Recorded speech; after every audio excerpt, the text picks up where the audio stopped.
So, is it that time in your life yet? Do you feel like your family is complete and you and your spouse want to not worry about changing that? Well, the decision can be difficult, but the recovery doesn't have to be. After your vasectomy, you gotta get testes. Doctors usually recommend a jockstrap and ice for your boys to help with comfort. Well, testes is the best of both worlds. This is for the man who is out on the go and needs to get things done.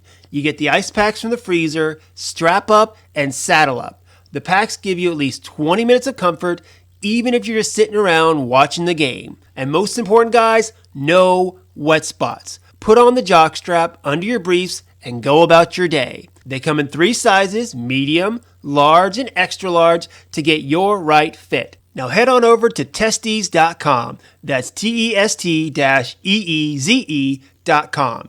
TEST-EEZE.com. Your wife is going to thank you for the snip, and your testes are going to be thanking me.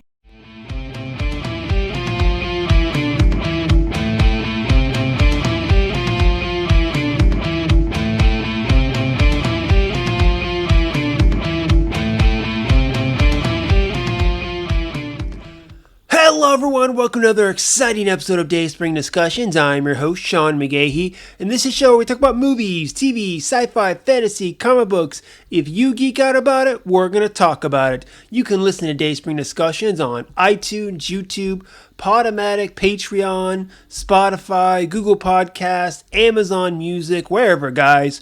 While you're there, go and rate, review, subscribe, then head on over to the Facebook group and Twitter account and join in the discussion.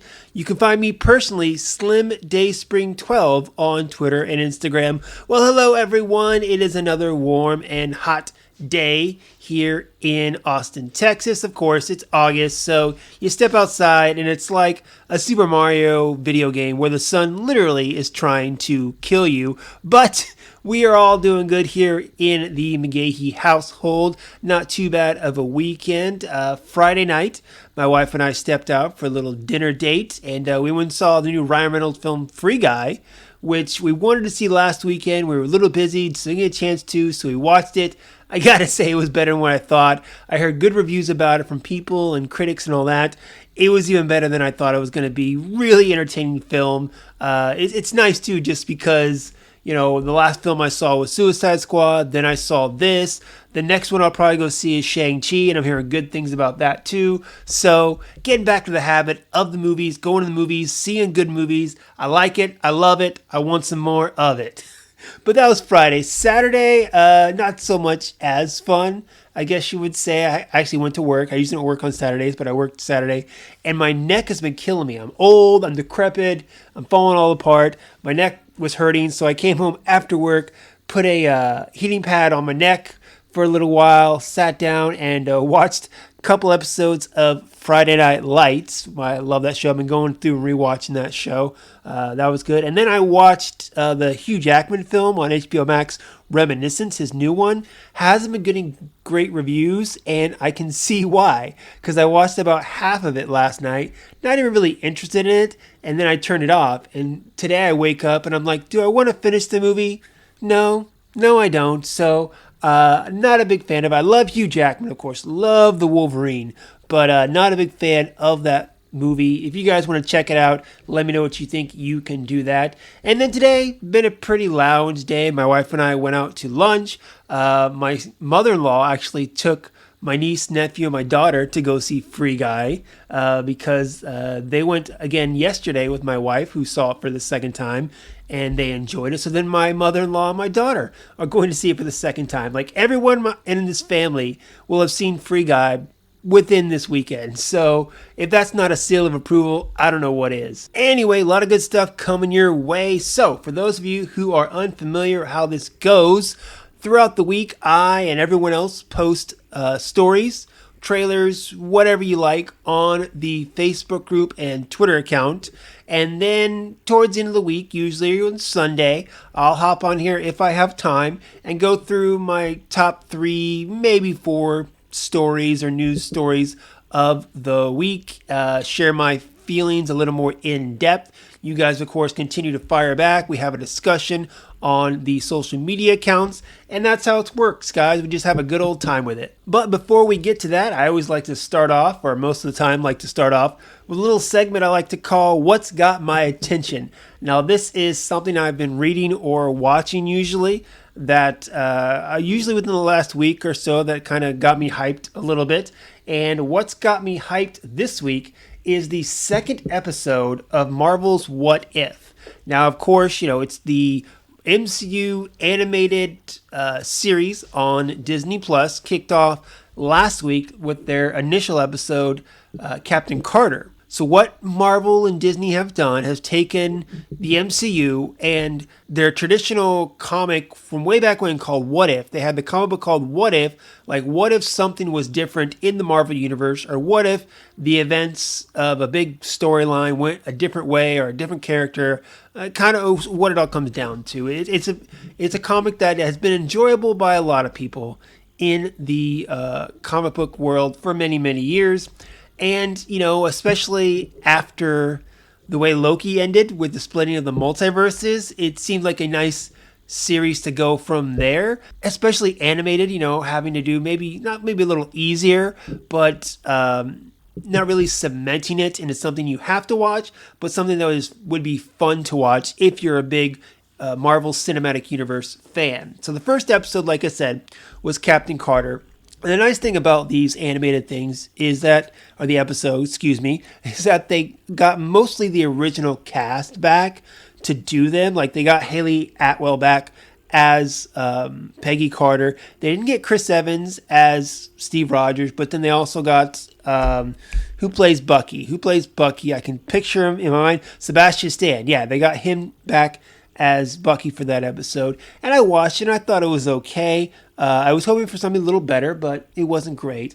But then Friday, was it Friday? I think it was Friday or Saturday. Must have been Friday. Yeah, Friday my wife and I sat down. We watched the second episode, which was What If T'Challa became a Star-Lord. Now this is one where instead of Yondu and the Ravengers picking up Peter Quill, and, him growing up in the stars with the Ravengers and becoming Star-Lord, what if they actually picked up T'Challa, the Black Panther, or would be the Black Panther from Wakanda? How would it change? And I gotta say, where the first episode was kind of just a playing of Captain America, the First Avenger, but with Peggy Carter as Captain America, this, definitely changed it and flipped the switch quite a bit. A lot of the characters were different because it wasn't Peter Quill, it was T'Challa. Two totally different characters, totally different mindsets and personalities, and how they affect those around them. Where T'Challa, again, is more positive, upbeat, inspirational person. He turned the Ravengers into a positive group affecting the galaxy rather than just a bunch of thieves and almost mercenaries. But again, you have a lot of the original cast. Karen Gillan as Nebula, Benicio del Toro as the Collector, Josh Brolin as Thanos, Kurt Russell as Ego, Seth Green came back to voice Howard the Duck, and of course, Chadwick Boseman as T'Challa. Now, this, of course, he recorded before his unfortunate death several years ago. So a lot of it, as far as putting smiles on my face, and I'm sure a lot of people's faces, was hearing Chadwick Boseman playing the character of T'Challa again, even in a not so traditional Black Panther sense, but it did put a smile on my face with him playing the character just one more time. Now, anyone who knows me knows that my two favorite characters in the MCU are Steve Rogers as Captain America and Peter Quill as Star-Lord. So, the fact to lead it off with these two episodes, which is like Captain America and Guardians, is kind of what it was. But again, I was so blown away by this one, just how different it was, how T'Challa affected those around him as far as Yondu and Thanos and Nebula, just the different effect he had on the galaxy compared to Peter Quill. And we do see a grown-up Peter Quill in this too at the end, which is kind of funny. I won't spoil it for you. I'm not going to do any spoils, but if someone would come up to me and ask me, should I watch this What If? And I would say, you could probably skip the first episode if you're not really excited about it. But the second episode, I think, is so different. It gives such a different story compared to just Guardians of the Galaxy. This is something completely different from what the first Guardians of the Galaxy was and the world that we knew. I would recommend this episode far above the previous episode, Captain Carter, but I enjoyed it quite a bit. If you guys saw it, let me know what you think about it, and we'll see where episode 3 leads us. Okay, so let's get into our 3 main topics today, and I'm going to start off with the Man of Steel himself. Superman and Lois had their season finale this last week. So this is the CW, you could kind of call it Arrowverse show, but I'll get into that in a few minutes. But CW show that was spun out of Crisis on Infinite Earths and Supergirl and Arrowverse and all that stuff.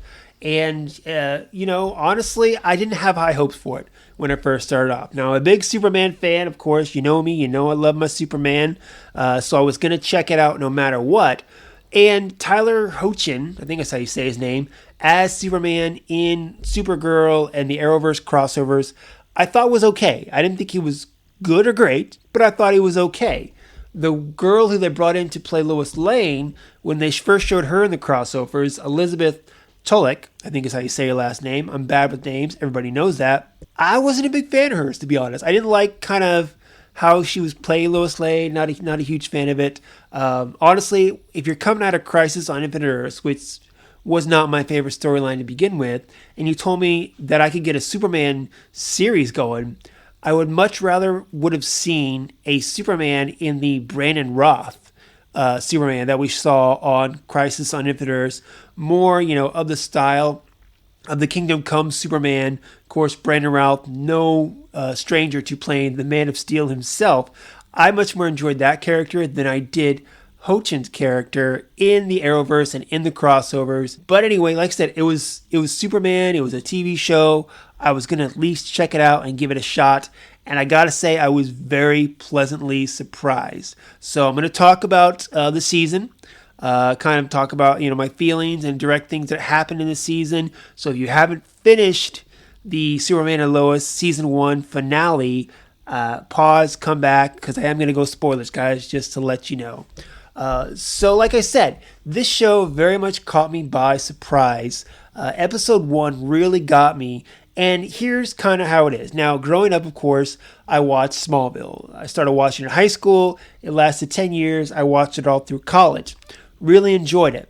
And, really I could connect, as a young man growing up, I could connect to Clark Kent, played by Tom Welling, growing up, discovering who he is, who he wants to be. It was very relatable for me. Now with this, you have Superman or Clark and Lois, along with their 2 sons, Jonathan and Jordan. And, in the comics, they just have 1 son. Jonathan, he's Superboy. With this, they give him 2. And again, it's fine because you got to have someone for him to talk to besides just his parents. But also the way they played it off, where one son has powers and the other doesn't, and the drama that you can have with that situation. Totally understand that. But the kids, honestly, the brothers, the sons, they were my least favorite part of this season, mainly because I'm an adult now, and I have a child of my own. So the people I most relate to are the parents, not the kids anymore. So I felt like their whole teen angst things they were going through with their girls and schools and all that stuff wasn't really what drew me to the show. It was more of the Superman and Lois angle, especially with Clark, where, he was having to really make time for his family, be with his family, trying to still be Superman and be a better father, time management, as all of us as parents have to do. And again, that's just something, as I've grown up and I've changed, my life has changed, I relate to other characters in different ways. So, relating to Clark, really, I guess, I related to Clark in Smallville, and I'm still relating to Clark, only, this Clark is in a different phase in his life, much like how I'm a different phase in my life. So it all works out. So that's, like I said, what drew me to the show. Then I do the kids. I found the kids for the most of the season pretty whiny, annoying, and I just really didn't give a crap. But I loved kind of the parental advice that Lois and Clark were kind of giving to the kids. Of course, when Jordan develops his powers, how, Clark has to try to teach him and make him understand the responsibility that one speech that he gives to Jordan about how, he has to try every day to be absolutely perfect when he is in that Superman suit, because otherwise the world will fear and hate him. To me, that really just absolutely nailed Superman in so many ways. And then, of course, with Lois, how she kind of tries to adapt with Jonathan about being the one without powers, and how he can, still be of use even though he doesn't have powers like his brother, as far as investigating and then later helping John Henry build, weapons and machines and stuff like that. So it's them mentoring their kids. Again, there's something that as a parent now, I really got to me, really related to me. Honestly, I would put this above, one of my favorite seasons as Arrowverse shows. But the thing is, it really wasn't an Arrowverse show, because the only thing they really mentioned this entire show in regards to Arrowverse was a brief appearance of John Diggle. I mean, really, you could just taken him out of it, and it really had no connection to the Arrowverse, CW-verse, whatever they're calling themselves. And it was that little piece of John Diggle coming in that really kind of threw everything off. It was very shocking, or didn't seem right, bringing him in after the whole rest of the season had no mention of anything else, especially after Crisis on Infinite Earths, and it's all supposed to be one universe. There was no mention of Kara or Barry or even Oliver or any of the other characters that are supposed to be alive on the same Earth or planet or universe or whatever they're calling it. And this season just had just a really great character, real moments, of course, with Lois and the lost child episode. I thought was a real gut wrencher. The actress Elizabeth, who played Lois Lane, I thought played it great. Of course, I've never been in that situation or anything close to that situation, but I thought her in the therapist's office, her speech, her feelings, it was some good stuff, stuff that I don't think you would really get from your typical Arrowverse show, that I thought really got in there, and I really enjoyed that too. And then, of course, what they were going to name the child, turns out that that's the daughter's name from the other universe that she had with John Henry, which, by the way, again, John Henry Irons, aka Steel, in the comic books. It was nice to have him. I think it's the first live action adaptation of the character, minus the Shaquille O'Neal movie that you can find on HBO Max, but I do not recommend watching it because it is a piece of garbage movie, even worse than Superman 4. Superman 4, The Quest for Peace, I at least get some kind of funny entertainment out of, just because it's so bad, but this is just bad. Not fun bad, just bad. So I'm going to say this is one of the first good or decent live adaptations of John Henry Irons in this. And then, moving over from the Kents, you also have the Cushings with Lana and Kyle and their daughter Sarah, and then their other daughter, who never gets mentioned or rarely seen. Of course, that's just how it is, because, they don't have anything for the little one to do, so it doesn't matter. Less interested in their drama, really. Honestly, I mean, it was, for me, the focus was on the Kens and their whole storyline. They tried to bring them in and give them stuff to do, but really, it didn't interest me at all, because it was just boring drama, really. I found, everything going on with the Kents much more interesting than what was going on with the Cushings, and the whole Jordan and Sarah thing. Again, just typical CW teenage puppy love that just a little too dramatic for me, and a little too angsty, in my opinion. But again, that just means I feel like I've grown up a little as a person, perhaps. I thought this show just really nailed what it meant to be Superman, and even also being next to Superman in regards to Lois, as far as what he's feeling versus the world, and playing, of course, with Dylan Walsh's character Sam Lane, what he expects of his son-in-law Superman, what he wants him to be, what he fears him to be. Even with the one scene there with Lois and Clark, where she finds out that he told her father not to stop making the kryptonite weapons, and she thought that was wrong, he thought it was right. That whole scene was great as well. Just a lot of good stuff like that. Now, the last couple of episodes, it got to the point where it was the episode, it was one where Clark turned himself over to his brother, Morgan Edge is the character, and they were going to brainwash him to work for Morgan Edge and his father. That's kind of where the show, to me, wasn't as strong, because it didn't have as many deep, dramatic character moments. It was all more about the action, which I understand. If you're talking like a movie, you're getting to the third act where all the action is, the big action, and that's where it got to that point, where it was less about the drama, more about the ending action sequences. And that I totally understand. That's where we're at. But to me, again, if you're really, into Superman, and a lot of people's complaints about the Superman character is that he's too powerful, he's too good, there's not hardly anything can kill him except kryptonite, he's too perfect, he doesn't have any weaknesses. To me, I never got that argument, because to me, the thing about Superman is that his weakness and his strength is his humanity, is, the people around him that, he has to look out for, and the people he cares about.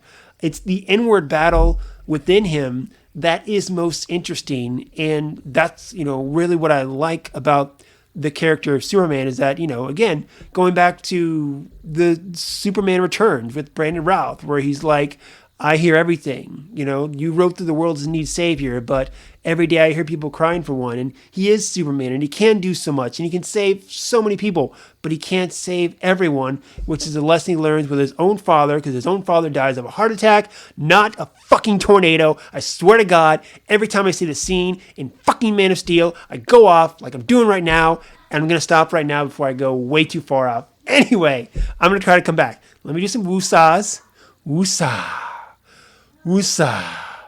Okay, I'm back. It's funny too when you look at this as well, because the theme of Man of Steel, the plot of Man of Steel, was Zod trying to shape Earth to be like Krypton. And in this one, Morgan Edge wanted to bring Kryptonians back to life on Earth. The only difference is Morgan Edge seemed to be okay with them all having powers, where I think if Zod was successful, none of them would have powers, which is kind of lame in my opinion. I don't know if they're trying to say something about Man of Steel there or what, but I was watching it and I kind of saw the similarities as far as plot or anti-plot as far as that goes. And if you can hear my daughter laughing in the background, she's got some stupid video or app that she's figured out where you take a picture of someone and then the video animates that picture for the face to move and sing to some stupid song. It's totally annoying, but she gets a total hell kick out of it. Whatever, guys. If you hear her cackling in the background, again, I do apologize. So again, Superman and Lois, as a whole, I really enjoyed the season. I thought there were some great moments that dove into the character and the drama, especially of the Superman and Lois characters and what they were trying to, do or how they felt. Again, more the more actiony stuff and more bigger plot stuff, I wasn't a huge fan of, just because I felt less special. The stuff with how Lois and Clark are feeling and how they're dealing with certain situations, I thought were very specific and very different from your typical Arrowverse CW stuff. The more they got towards the bigger plot, the action, all that stuff, I thought it felt more cookie cutter and not as special in my eyes. But there was enough of the other stuff to really pull me in, to really enjoy the season. And I think if you're a Superman fan, you really enjoy it too. What they're going to do for season 2, I don't know. Like I said, it looks like, they're going to bring in the daughter of John Henry and Lois for this one. What was her name? Natasha? Or hold on, I'm going to try to look it up on IMDb real quick. I know she's here. Let me see if I can find the character's name real quick while I sing you the song, because that's what I'm doing, because I'm trying to stall. I stall. Can I find it? I cannot find it. Oh, well, I couldn't find it. But anyway, yes. Looks like they're going to bring her daughter in from the other Earth. And then I'm sure that'll stir up some emotions with Lois, as well as, the boys too, and pretty much having a sister now. Where it goes with Clark, I don't know. Where season 2 will go, I don't know. But I'm going to be watching because I enjoyed this season so much. Number 3, as far as my current favorite shows right now, behind Warrior on HBO Max and Yellowstone on Paramount Plus, guys. But if you've checked out Superman and Lois season 1, let me know what you think. Let me know what you liked, you disliked. Where would you fall as far as Tyler Cushing's portrayal of Superman, or Lois Lane, Elizabeth Tulloch? I keep saying her name wrong. Where do you fall on her as Lois Lane? Let me know, guys. Fire back, of course. Dayspring Discussions at gmail.com, the Facebook group, and of course, Twitter. Okay, guys. I'm feeling really disjointed here right now just because there's so much going on in the house because I have so many other people here, and I'm sure you guys are hearing other noises. Again, I apologize, and it's kind of scattering my brain a little bit, but I'm going to push through just because this is when I have time to do this, and I'm just going to do it. So if you hear anything else in the background, I do apologize. They're annoying the fuck out of me, just to let you know that. So, okay, moving on to our next topic here. Marvel Studios dropped what they call their final trailer for their upcoming Eternals movie. Comes out November 5th. Now, Shang-Chi's about to come out here in less than 2 weeks. They had the premiere. They had special screenings. People are loving Shang-Chi. And the thing that Kevin Feige has been talking about for a while now is Eternals, being directed by Chloe Zhao, who is the current reigning champion of Best Director. She won for her film Nomadland, which people say they like. I tried watching it, and, I always give a movie an hour. And if I can't get into the film, or I don't care about what's going on in the film after about an hour, I give up on it. I turn it off. I don't want to waste my time, just because there's so many other things that I want to watch and do that if I can't get into a movie within the first hour of it, or pretty much half of it, I just give up on it. That being said, I think Chloe Zhao, I recognize, of course, she is talented. Just off the one film that I saw of hers, Nomadland, can't say I'm a big fan of what she's done so far.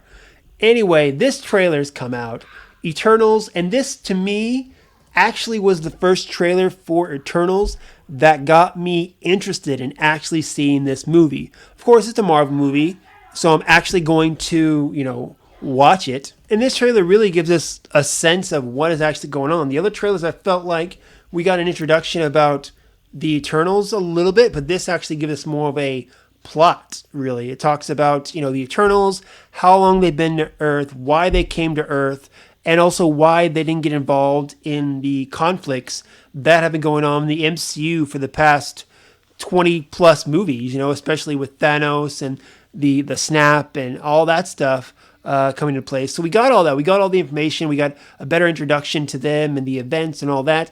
That's really kind of what drew me in, when you understand exactly what's going on or kind of what is going to happen. I will say the freak out moment for me of this trailer was seeing the redheaded Celestial. Now, with Eternals, I read my comics. I like my Marvel comics, but I've never been a big fan of Eternals, much like I'm not a huge fan of Shang-Chi, but I'm interested in both, to say the least. But I don't know a lot about these characters just because I've tried to read them and as far as comics, and they just don't hold my attention. But, given that it is coming to the big screen by becoming a major motion picture, I have no doubt that Kevin Feige and the people he works with are making it most accessible to everyone, including those of us who have tried to read the comics and not really got interested in those. But this trailer does make me interested. And of course, you do have the Stark brothers coming back together. Kit Harington and what's his name? Richard Madden are both going to be in this film. Kit Harington, I know, is playing Dane, otherwise known as the Black Knight. Is that it? Black Knight, I think, is his character. It looks like he's going to be more the point of view character, because everyone else we saw in the trailer were Eternals.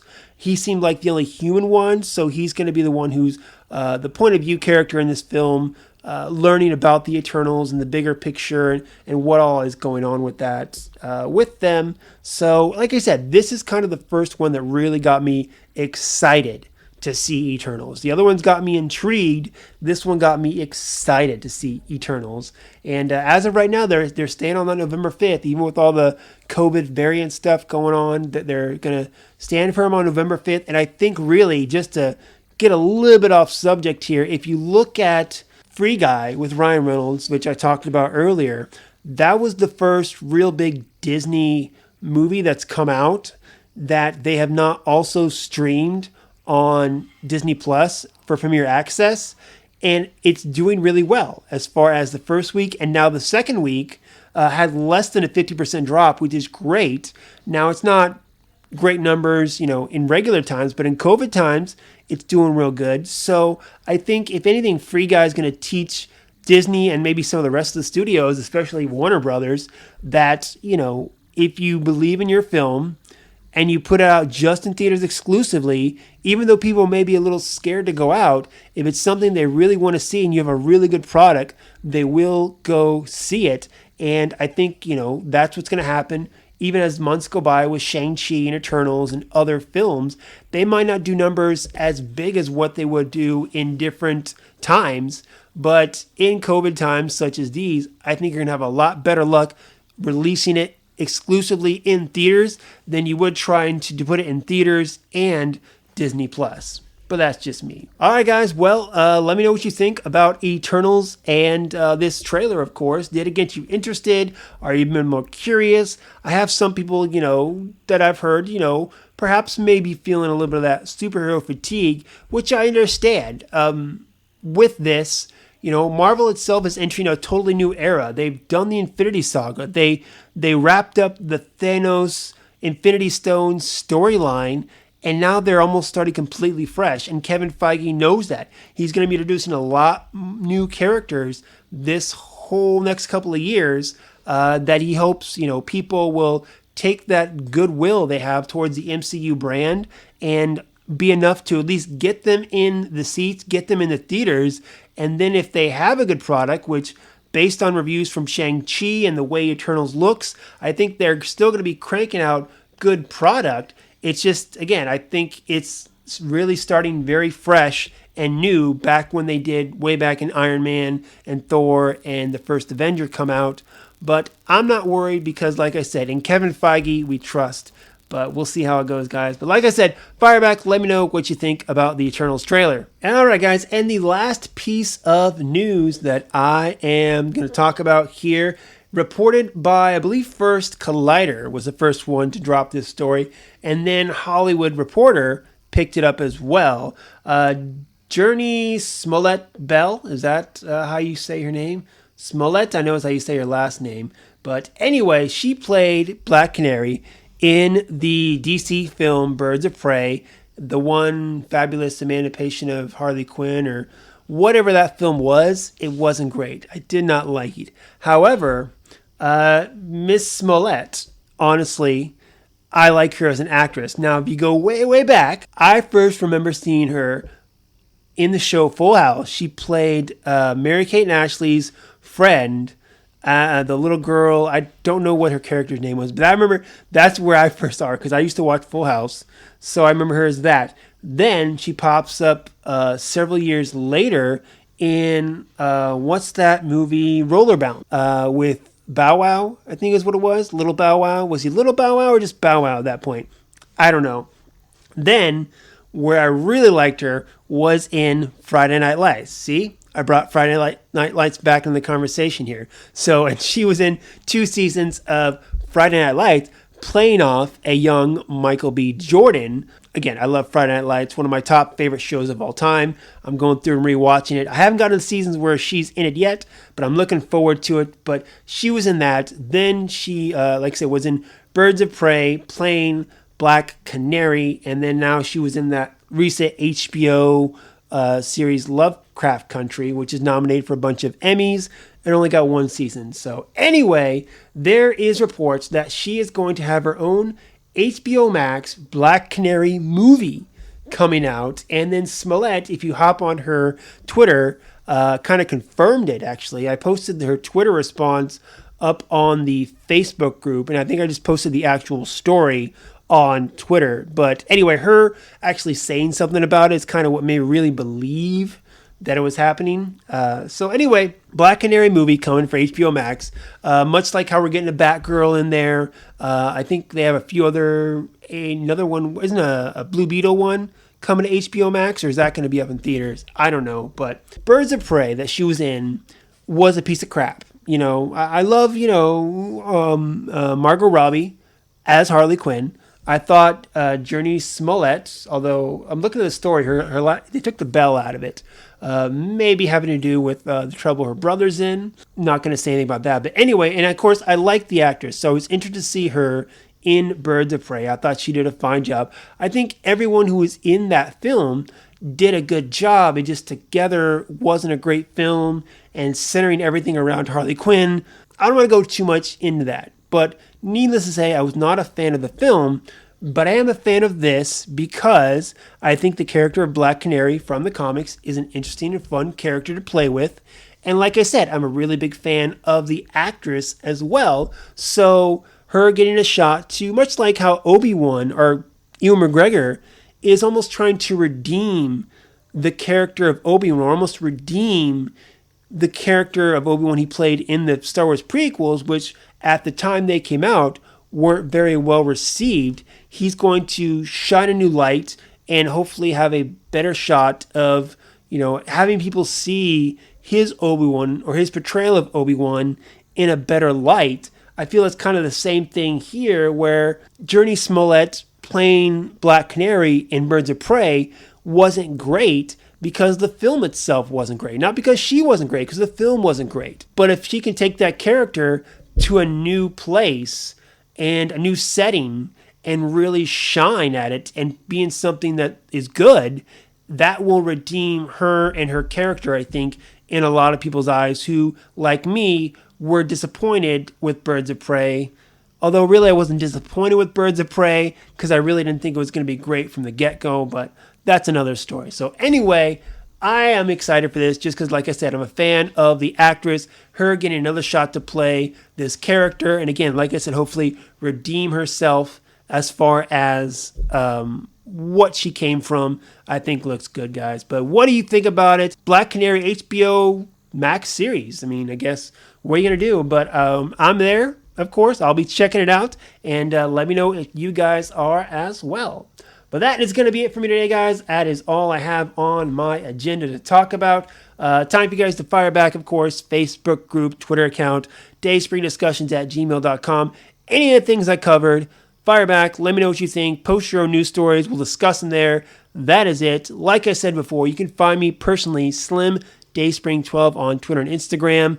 If you heard anything, strange noises in the background from noises that my family were making, or if I seemed a little scattered today, I do apologize. It's just kind of how it goes. But anyway, guys, that is it for me today. Hopefully you guys have a great week. Trying to think, is there anything good coming out geek-wise this week? I don't know.